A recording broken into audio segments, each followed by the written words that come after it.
नमस्कार, आप देख रहे हैं वो न्यूज और मैं हूं आपके साथ विनायक कुमार। देखिए, बाबा रामदेव ने साफ तौर पे कह दिया है कि अब देश के अंदर सरबत जिहाद हो रहा है। जी हां, लैंड जिहाद, लव जिहाद के बाद सरबत जिहाद, क्योंकि पतंजलि ने एक प्रोडक्ट लॉन्च किया और उसके बाद ये साफ तौर पे कहा गया कि अगर आप रूअफ़ज़ा पिएंगे तो उससे जो है मदरसे और मस्जिद के निर्माण होंगे, लेकिन अगर आप पतंजलि का सरबत पीते हैं तो उससे जो है मंदिर और गुरुकुल बनेंगे। इन तमाम मुद्दों पर बातचीत करने के लिए इस वक्त हमारे साथ सुप्रीम कोर्ट के senior advocate doctor AP Singh हैं, जुड़ेंगे, बातचीत करेंगे। सर, बाबा रामदेव ने एक नया प्रोडक्ट लॉन्च किया है, कह दिया है कि शरबत पीजिए और गुरुकुल बनाइए। अब उनका भाव तो है, सनातन धर्म के मुख्य प्रवर्तक तो हैं, इसमें तो कोई मना नहीं करेगा। योगा को तो पुनर्स्थापित किया है उन्होंने, इसमें तो कोई शक नहीं है। उनका प्रोडक्शन है तो अपने प्रोडक्शन का प्रचार हर उद्योग कार्य करने वाले का काम होता है, वो करता है और वो करेंगे इस पर, इसमें कोई ऐसी बात नहीं। कहा जा रहा है सर, बाबा जो है शरबत के जरिए, जो शरबत में मिठास घोली जाती है, बाबा नफरत घोल रहे हैं। नहीं, रामदेव जी ने कभी नफरत नहीं घोली। रामदेव जी, बाबा रामदेव जी ने जिस तरह से सनातन धर्म के लिए कार्य किया, योगा के लिए कार्य किया, उनके योगा में कभी कोई ये नहीं है कि मुस्लिम ना आओ, अब ना जाओ तो क्या करें। वो तो कहते हैं योगा करो। टीवी पे वो मना करते हैं, मेरे चैनल को कोई टीवी जो चैनल पे आते हैं उनको कोई ये नहीं देखेगा, वो कोई देखो, स्वस्थ रहो। योगा करेगा निरोग रहेगा, ये तो सभी जानते हैं, अच्छी तरह जानते हैं, तो इसको कौन मना कर सकता है? इसको तो कोई मना नहीं कर सकता। अभी तक जो है लैंड जिहाद चल रहा था, लव जिहाद चल रहा था, अब कहा जा रहा है मार्केट में जो है शरबत जिहाद भी आ गया। जाहिर लैंड जिहाद तो था, अब देखा आपने वक्त के माध्यम से दिखा ना, लव जिहाद दिखा ना, कितनी हमारी बहन बेटियों का धर्म परिवर्तन करा के उनके क्या हालात कर दिए जाते थे, कितनी बहन बेटियों की हत्याएं हुई, सबने देखा है। तो निश्चित तौर पर शरबत जिहाद बगैर सामने आ रहा है, तो निश्चित तौर पर इसमें गंभीरता है।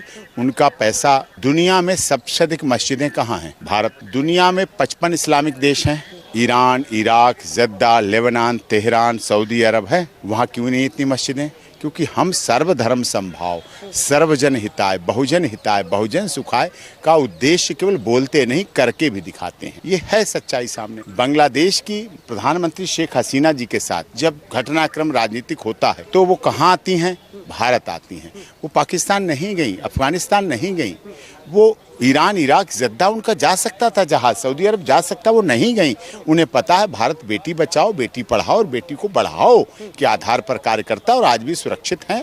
एक बहुत अच्छी लेखिका को जब शरण स्थली भारत में आई, पाकिस्तान से जब सीमा से हैदर भी उसने सोचा आए तो सीमा मीना बन के वो भारत आई, तो सुरक्षित है ना, तो जीवित है ना। सीमा मीना का जो केस है, इसे भी लव जिहाद में गिना जाएगा? नहीं, लव जिहाद में नहीं गिना जाएगा। वो तो वहाँ से पहले ही सनातन धर्म ग्रहण कर चुकी थी और सनातन धर्म ग्रहण करके भी यहाँ आई थी और बाकायदा पूजा पद्धति करती थी, अपने वीडियो कॉलिंग करके करती थी और उसको कर रही थी। तो बाबा जो है इस तरह की, आखिर बाबा को बयान देने की जरूरत क्या? अब भाई प्रोडक्शन है उनका, प्रोडक्शन मालिक है, CEO हैं पतंजलि के, प्रोडक्ट बनाते हैं, उद्योग है उनका, व्यापार है, बिजनेस है, तो क्या बोलेंगे? उन्होंने बोला है शरबत, हमारा शरबत पियो, हम देते हैं।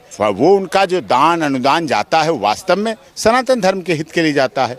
हरिद्वार में जाता है, गुरुकुल में जाता है, ऋषिकेश में जाता है, भक्ति भाव में जाता है। भगवा पहनते हैं तो भगवा बोलेंगे भी, तो खड़ाऊ पहनते हैं तो बोलेंगे कैसे? बालाजी एक्शन के लिए, एक्शन शूज के लिए क्यों बोलेंगे? वो तो खड़ाऊ के लिए बोलेंगे। तो ये तो है। कह रहे रूअफ़ज़ा पीने के बाद जो है, जो पैसा उससे आता है, जो कमाई होती है, उससे मदरसे और मस्जिदों के निर्माण होते हैं। सर, अब उनके आंकड़े होंगे, उनके पास कोई ऐसी इनपुट होगा, उनके पास जानकारी होगी, मैं क्या कह सकता हूँ इस बारे में। रामदेव जी का सर्किल अच्छा है, सुप्रीम कोर्ट से लेकर ट्रायल कोर्ट तक रामदेव जी के केस चलते हैं, तो उन्हें अच्छा इनपुट होगा, तो उन्होंने कहा होगा, किसी जिम्मेदारी के साथ ही कहा होगा। क्या कह सकते? बाबा कम लाला ज्यादा बन गए हैं अब। तो बाबा भी लाला बन जाए तो अच्छी बात। अगर सारे लाला बाबा और लाला बाबा मिक्स हो जाए तो सुधार ही नहीं हो जाए। ये जो मिक्सिंग होती है, ये जो गलत होता है, ये सब खत्म हो जाएगा, बहुत अच्छा बन जाएगा। मतलब शरबत आप पियेंगे सर पतंजलि? अरे शरबत में डायबिटीज वाला कहाँ शरबत पीऊंगा मैं? किसका शरबत पीऊंगा? मैं तो नीम पत्ती पीता हूँ, करेला पीता हूँ, करेला बनाएगा तो पी लूंगा, नीम की पत्ती पी लूंगा। मैं तो कड़वाहट में रहता हूँ, बोलता मीठा हूँ, पीता कड़वा हूँ, इसीलिए। रूअफ़ज़ा सर कभी ट्राई किया?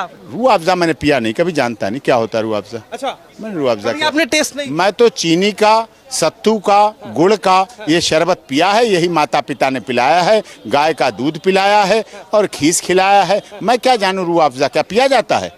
पेय है, कुछ खाया जाता है, मुझे नहीं पता। चलिए, बहुत बहुत धन्यवाद तमाम जानकारी के लिए। तो ये थे डॉक्टर AP सिंह जी।